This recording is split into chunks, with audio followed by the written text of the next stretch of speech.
Opponents fear his intolerance of activists, minorities, and ambivalence to the environment. Welcome to WatchMojo, and today we're counting down our picks for the public figures who are most openly opposed to wokeness, be it in their actions, words, or both. You believe in the politics of identity, don't you? Who doesn't? Number 10, Nigel Farage, UK. People realise their jobs, the euro's a catastrophe. The migrant crisis is ripping it to bits. Don't worry, we're on a lifeboat. We've left the Titanic. We're in a lifeboat. Few politicians have railed against wokeness as loudly as Nigel Farage. The former UKIP and Brexit Party leader built much of his brand on opposing progressive social movements, particularly regarding immigration, multiculturalism, and gender identity. Farage has condemned the use of gender-neutral language, corporate diversity initiatives, and what he's characterized as, quote, cancel culture. If you disagree with the globalist project of ever closer political union, you're mad, bad, and dangerous. So I'd seen this on a personal level against myself. He has also dismissed climate activism, branding groups like Extinction Rebellion as extremists. In 2023, he accused banks of debanking him over his political views. Whether you agree with his stance or not, Farage is undeniably one of the most outspoken critics of woke ideology.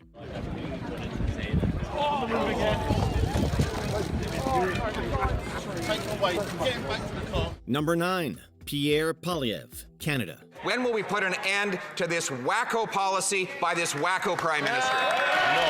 The leader of Canada's Conservative Party, Poilievre has argued that diversity, equity, and inclusion (DEI) initiatives promote division rather than unity and serve as a form of ideological control. He's also framed himself as a defender of free speech against political correctness, expressed opposition for puberty blockers for minors, and pledged to defund the CBC, accusing it of pushing woke narratives. Everybody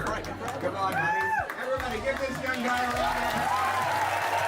While some view Poilievre as a traditional conservative, his detractors have called him a populist, with a few even drawing controversial comparisons to fascism. In any case, his anti-woke stance couldn't be clearer. I have the freedom to ask questions if I want to, and I've been answering your questions all All right, week. here's another one. So, no, the government's introducing why would an you a investment carbon tax tax? credit. No, you're not changing the subject. I know you want to change the subject. I want to ask because a you don't want to question. talk I wanna about ask a Trudeau's question. carbon tax. Number 8, Jair Bolsonaro, Brazil.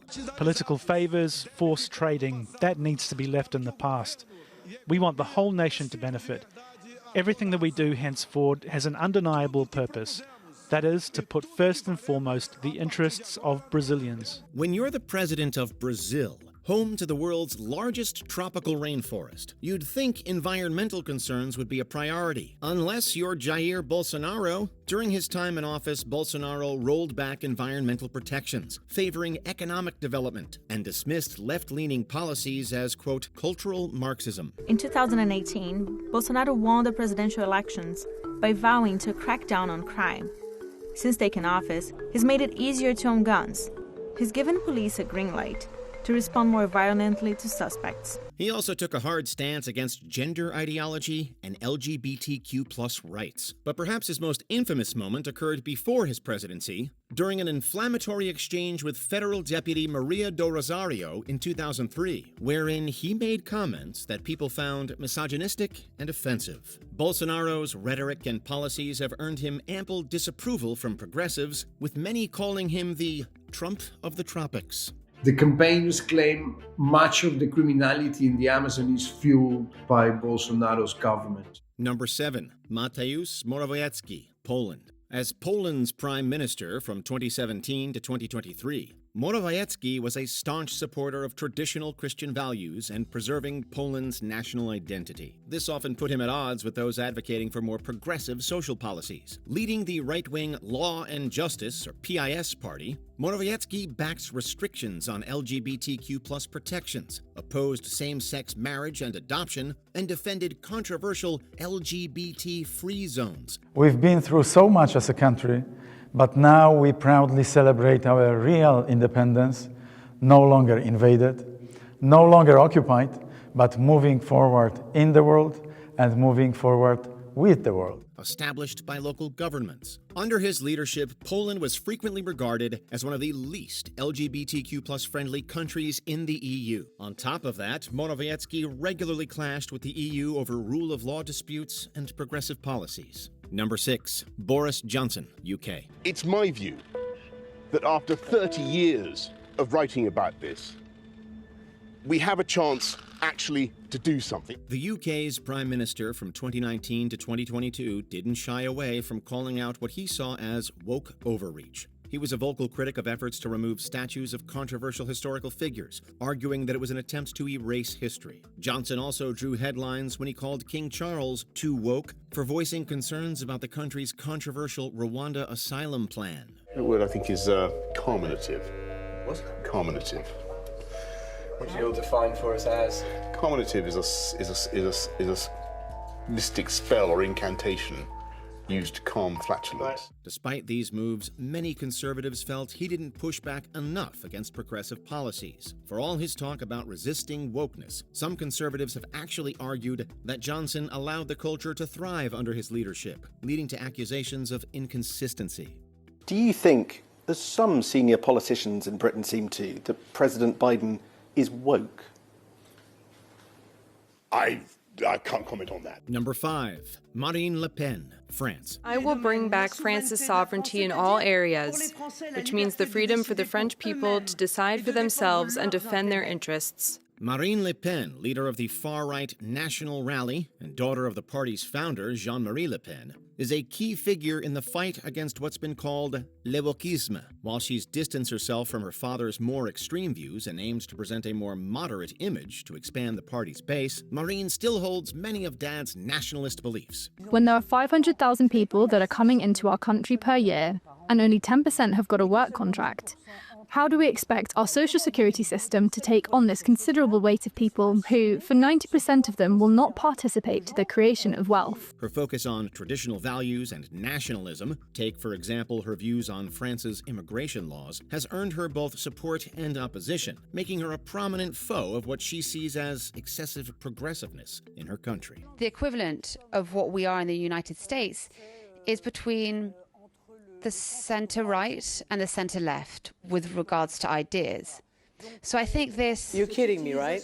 Number 4, Viktor Orban, Hungary. Obviously, the international left will do everything what they can do, probably even more, to change the government here in Hungary. We are aware of that and we are prepared for that, how to take the fight and fight back. It doesn't get much more anti-woke than blatantly stating you don't want your country to be diverse. But in 2018, that's exactly what Hungary's prime minister did, and that's just the tip of the iceberg. As head of the right-wing Fidesz party, Orban campaigned to, quote, re-Christianize his country, which to him involved ending the legal recognition of transgender people, banning the discussion of LGBTQ+ topics in schools, and cracking down on academic institutions that promote liberal values. El akarják venni az országunkat, hogy néhány évtized alatt önként adjuk át másoknak. Más földrészről érkező idegeneknek. He also implemented strict immigration policies, arguing that multiculturalism threatens Hungary's identity. His government even pushed a law that effectively forced one of Europe's top universities, CEU, to relocate. Victor, we know you're proud of your heritage, but this may be a little too much. The CEU, which stands for Open Minds and Open Frontiers, clashes with his politics of exclusion, and eliminating institutions like this could eliminate voices that would be critical of him in the future and his nationalist policies. Number 3, Geert Wilders, the Netherlands. Despite all the rhetoric of the elite, Mr. Trump won the election. I hope I can repeat the same thing because once again, the people want to be in charge again. Wilders has spent decades fighting what he sees as the dangers of multiculturalism and political correctness. As the leader and only member of the far-right Party for Freedom, PVV, in the Netherlands, Wilders has built his career on anti-immigration, anti-Islam platform, calling for policies that critics argue promote division rather than integration. And when it comes to Islam, we have nothing against Muslims. We believe it sounds that Islam, like you do if you say you don't want anybody from Islamic countries coming to your country. That because sounds like Islam, you're against Muslims. He has pushed to ban the Quran, shut down mosques, and restrict asylum seekers, arguing that Dutch culture is under threat. Wilders has also railed against diversity initiatives and gender-inclusive policies, dismissing them as symptoms of woke ideology that undermines traditional values. He has had to stand trial for inciting hatred and discriminating against Muslims. Twice. The first time, in 2010, he was acquitted. But 4 years later, he led a chant at one of his rallies in The Hague demanding fewer Moroccans. Number 2, Javier Milei, Argentina. ¿Quién puede preferir el país devastado de hoy por sobre el país próspero que proponemos nosotros? Argentina's libertarian president threw out some pretty inflammatory statements at 2024's World Economic Forum, painting a crystal-clear picture of his feelings about quote-unquote sick wokeism. Milei took aim at feminism, identity politics, social welfare, and climate policies, doubling down on his long-standing opposition to progressive ideals. Milei kind of came out of the blue. He'd only been in politics for 2 years as a national congressman. Argentines took a bet on someone completely new. His remarks, especially those targeting the LGBTQ+ community, ignited massive protests across Argentina, with activists, trade unions, and political opponents pushing back. Demonstrators flooded the streets, defending diversity and denouncing his rhetoric. Love him or hate him, there's no denying that fighting wokeness is a core part of Milei's brand, whether as a bold truth-teller or a relentless provocateur. What we have achieved in our administration is so important that our brilliant security minister went to the IMF to explain how we managed to maintain social order even amidst such a huge adjustment. Before we unveil our top pick, here are a few honorable mentions. Scott Morrison, Australia, big on the quiet Australian, but not so much the environment. The path we're on is a shared path with the developing economies of the world, but particularly in our region. And that's why we're so focused on the how. Because if you don't know how, you'll never know when. Andrzej Duda, Poland, Poland's not-so-progressive president. We're protecting the borders. We're doing this effectively and honestly.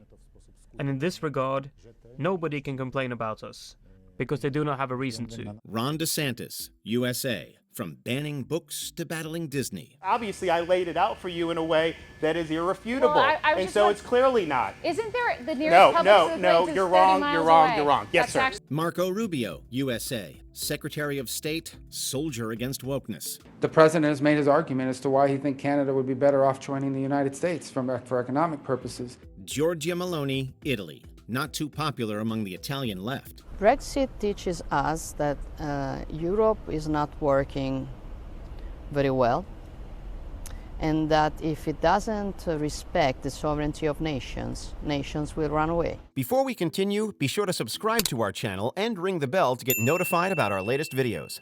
You have the option to be notified for occasional videos or all of them.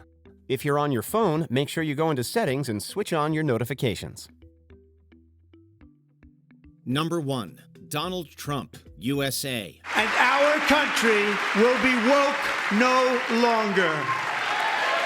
Who could have seen this one coming? Throughout his political career and 2 successful elections, Trump has made fighting wokeness a key part of his brand, railing against progressive policies on race, gender, and climate change. From banning diversity training in federal agencies to rolling back protections for transgender individuals, he positioned himself as the ultimate anti-woke figure.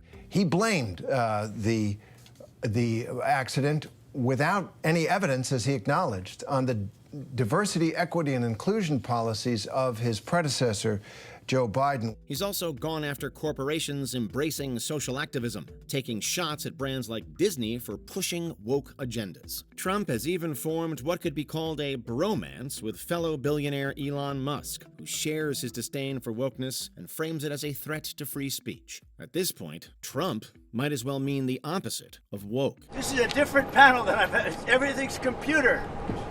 That's beautiful. Wow. Who on this list do you think is the most anti-woke? Let's talk about it in the comments. Check out these other clips from WatchMojo, and be sure to subscribe and ring the bell to be notified about our latest videos.